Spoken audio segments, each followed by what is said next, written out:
few seconds after the air caressed her body, she got her first scar, belly button, as they mercilessly, lovingly cut the cord that connected her with her mom, gifting her with her very first injury, a very polite way to welcome her into a world of wounds.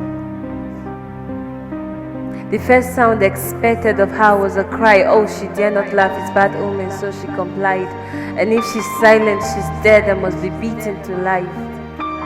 We all started like her, with a cut or a bruise. We learned to numb the pain and had to live with wounds. But she grew up collecting more, as she became a rose in the hands of those who had no intention of keeping her.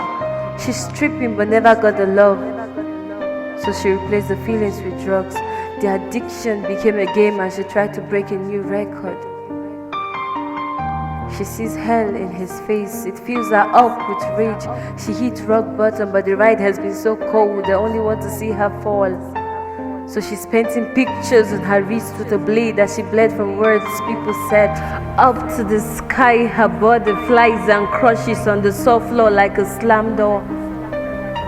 A mighty fire burns like coal, exposing every vein in her body, ripping out from her smile every last bit of sincerity.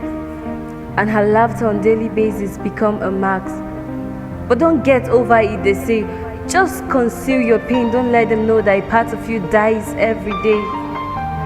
Years have passed, but some of her wounds are still bleeding, hurting, and others slowly healing. Those words spoken to her that tore her soul apart. The emotional abuse she took as a child left scars that constantly remind her that she's not good enough. Scars from moments held back, shame from the past, scars from wounds that never healed. She's shaking but can't make it go away. So she drowns in the pool of her tears, cold with the warmth of her pain following like a shadow, forming more scars in her broken heart. Her scars tell tales of pain, rejection, and betrayal, so she conceals them in makeup, fake smiles, and fake relationship. She's hurting, breaking, falling apart as she smiles with well-settled teeth. Her scars made her who she wasn't and pushed her into isolation. But we all have scars. Behind most of your smiles, a broken heart, bleeding spirit that we carry along. But how many scars did you justify because you loved those holding the knife? How many scars did we justify because we loved those holding the knife? Silent cry for healing and restoration. Our scars bring back dark memories which we'll never forget.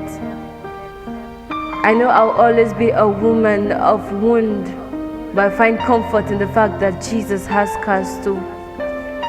The great emotional distress he faced from being rejected by his own, those words spoken to him that tore his soul apart.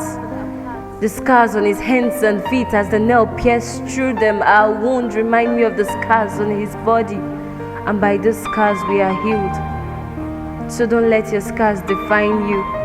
I hope your scars heal, I really do, but even if they don't, wear them with pride for their battle scars, saying we survived. So just like Jesus, I will show my scars boldly to Thomas and tell the story of how I made it. Because just like me, Jesus has scars too.